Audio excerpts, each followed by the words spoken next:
Tenemos una corriente alterna I de t que va a ser igual a I0 coseno de omega t. Supongamos que la amplitud es 0.5 amperios y la frecuencia es 60 Hz. Entonces, amplitud asociada a I0 y 60 Hz asociado a omega. Tenemos esta corriente alternada que fluye a través de un cable que pasa por el eje de un toroide que tiene radio interno de 1 centímetro y externo de 2 centímetros. La sección transversal es rectangular y tiene altura 1 centímetro y además tiene 1000 vueltas. Adicionalmente, tenemos que la bobina está conectada a una resistencia de 500 ohmios. En sí le estamos dando valores, podríamos hacer todo con letras, decir que esto es A, B, N vueltas como siempre, esto dejarlo así, y al final ponerle números, eso va a ser lo mismo. Lo primero que queremos ver en la aproximación cuasiestática, cuál es la fuerza electromotriz inducida en el toroide y ver cuál es la corriente en la resistencia. No está dibujada la resistencia, pero tomémosla como que está en el circuito entero. Podríamos haberlo puesto en cualquier lado de la bobina. Para ver la fuerza electromotriz inducida en el toroide debido a esta corriente en el cable, vamos a traer primero el campo magnético de un cable infinito que es Mu0 i 2πs en Fibersor. Tenemos Mu0 i 2πs Fibersor. Esto es gracias a la aproximación cuasiestática que nos permite utilizar las herramientas de magnetostática a pesar de tener una corriente que cambia con el tiempo. Así que el campo magnético lo vamos a utilizar para obtener el flujo del campo magnético y luego obtener su derivada, de esa forma obtener la fuerza electromotriz inducida. Entonces, el flujo, pongámosle el nombre, Φ1, es igual a integral B de A. B es todo esto y va a terminar saliendo las constantes afuera de la integral. Mu0 i 2pi en la dirección vertical, vamos a integrar entre 0 y h y va a salir una h afuera, y en la dirección radial queda ds sobre s entre a y b, que es el radio interno y el radio externo. Es decir, estamos llamando a al de 1 centímetro, b a 2 centímetros. Luego tenemos la corriente también, etcétera. Al final lo cambiaremos. Así que esta integral es logaritmo. Mu0 i h 2pi logaritmo de b sobre a. Entonces esta integral la hicimos sobre una sección transversal del toroide, o sea, una sola vuelta, pero supongamos que tenemos n vueltas, luego pondremos 1000, así que es n por Φ1 el Φ total, que llamaremos simplemente Φ. Así que es lo que nos dio, multiplicado por n mu0 i h 2pi logaritmo de b sobre a. Pero la ley de Faraday nos decía que la fuerza electromotriz es menos de phi de t, así que vamos a tener que derivar y poner un signo negativo. La fuerza electromotriz entonces es menos de phi de t, es decir, n mu0 h 2pi logaritmo de b sobre a de i de t. ¿Cuánto es de i de t? Hay que derivar esto, o sea, sale un menos i0, sale un omega, vamos a tomarlo acá, omega seno de omega t. Así que vamos a tener,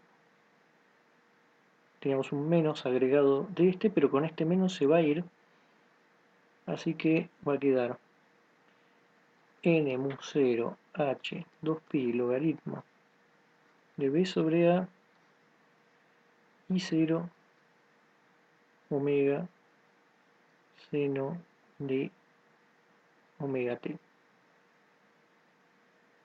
Uno puede poner los números para obtener numéricamente cuánto da. Tenemos 1000 vueltas, que es el n, mu 0 es 4pi por 10 a la menos 7 newton sobre amperio. Tenemos un 0.5 amperios del I0, logaritmo de 2, ahí se cancela las unidades, tenemos b sobre a, 2 sobre 1. Tenemos 60 Hz, que lo vamos a escribir como 2pi por 60 segundos a la menos 1. Así que acá tenemos 2pi por 60. ¿Y cuál faltaría? Tenemos un 2pi de acá. Tenemos el h, que es un centímetro, 10 a la menos 2 metros, y el seno de omega t lo dejamos así. Acá tenemos la variable. Si uno hace la cuenta con todos los números va a dar 2.61 por 10 a la menos 4 y por supuesto el seno de omega t queda fuera. Esto estaría en voltios. Pero nosotros lo que queríamos era la corriente en la resistencia. Eso lo obtenemos con la ley de Ohm macroscópica, poniendo la fuerza electromotriz en el lugar del B y utilizando que tenemos el R también, que era 500 ohmios. Entonces la corriente para la resistencia es igual a fuerza electromotriz sobre R, lo que nos dio 2.61 por 10 a la menos 4 sobre 500, y acá tiene que estar el seno de omega t. Así que si uno hace esto, va a dar 5.22 por 10 a la menos 7 por el seno de omega t, y esto estaría en amperios. Es la corriente entonces que tenemos, la resistencia, debido a la inducción que tuvimos por el campo magnético generado por esta corriente alterna que cambia con el tiempo. Lo que vamos a hacer ahora es calcular la fuerza contraelectromotriz debido a la corriente esta que obtuvimos, la IR. Recordemos, la fuerza contraelectromotriz estaba asociada con la autoinductancia que teníamos simplemente por tener una corriente en un bucle. Esto iba en contra de la corriente que tengamos. Y lo calculábamos utilizando la autoinductancia y la derivada de la corriente. Vamos a llamar IB entonces esta fuerza contraelectromotriz, que va a ser menos L DIR dt. Y ya teníamos calculada la autoinductancia de un toroide que tenía n vueltas, también una sección transversal rectangular con los dos radios A, B, el interno y el externo, y con una altura h. Todo lo mismo, y habíamos obtenido en términos de eso cuánto era la autoinductancia, así que lo vamos a utilizar. L es igual a mu 0 n cuadrado h 2pi logaritmo de b sobre a. Una vez más uno puede poner todos los datos para obtener cuánto da numéricamente. En este ejemplo, el mu 0 es 4pi por 10 a la menos 7. Tenemos n cuadrado, que va a ser 10 a la 6. No, esto era 1000 al cuadrado. H, que es 10 a la menos 2. Tenemos el 2pi abajo. Logaritmo de 2, que es logaritmo de b sobre a. Esta cuenta da 1.39 por 10 a la menos 3 henrios o henrios. De acá podemos obtener quién es EB. de la siguiente forma. Tenemos primero menos 1.39 por 10 a la menos 3 que acabamos de obtener. Y por otro lado, dir dt. Si consideramos que el ir nos daba esto 5.22 por 10 a la menos 7 seno omega t, derivando en t lo único que vamos a obtener es un coseno de omega t. Así que en esos términos hay que multiplicar por 5.22 por 10 a la menos 7 por coseno de omega t, pero además al derivar sale un omega. Lo ponemos de esta forma.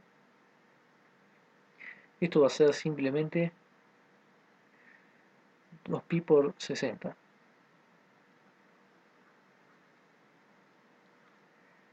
Luego queda hacer esa cuenta, eso va a dar menos 2.74 por 10 a la menos 7 coseno de omega t. Esto tiene que ser en voltios. Vamos a hacer ahora la proporción de las amplitudes de esta fuerza electromotriz contra electromotriz y la fuerza electromotriz directa que habíamos obtenido. Es decir, cuánto es EB sobre E. EB en magnitud tenemos 2.74 por 10 a la menos 7 y el E nos había dado esto,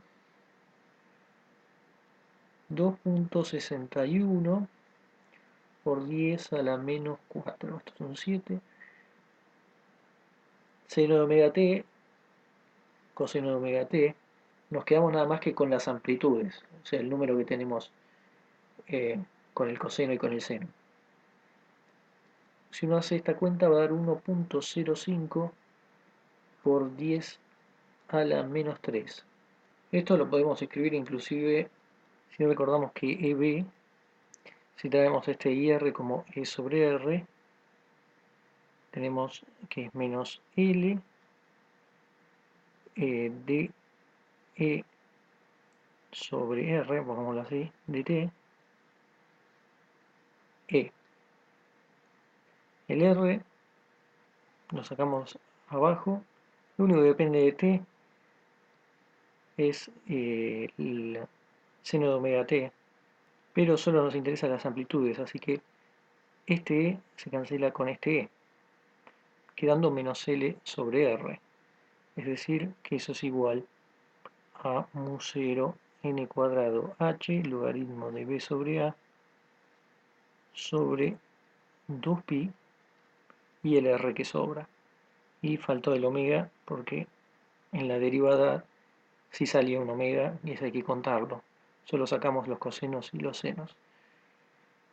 Entonces tenemos esto expresado en términos generales por si queremos poner algún otro dato. Pero, ¿qué significa este 1.05 por 10 a la menos 3? Es algo que ya hemos dicho, pero ahora está expresado en términos numéricos, que la fuerza contraelectromotriz es solo una fracción de la fuerza electromotriz original inducida por el campo magnético del cable, con su corriente alterna. Así que esto es algo que va en contra, pero como podemos ver es mucho más chico a diferencia de la fuerza electromotriz. La fuerza contraelectromotriz es simplemente una fracción. Así que la fuerza electromotriz original va a generar una corriente mucho más importante de lo que luego vamos a tener una fuerza contraelectromotriz debido a la autoinductancia, por decirlo de alguna manera.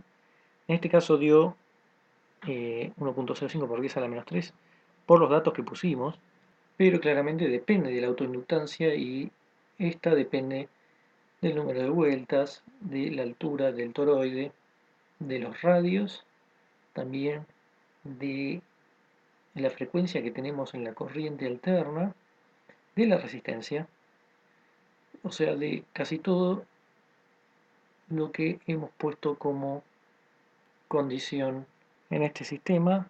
Todas estas cosas tienen su importancia.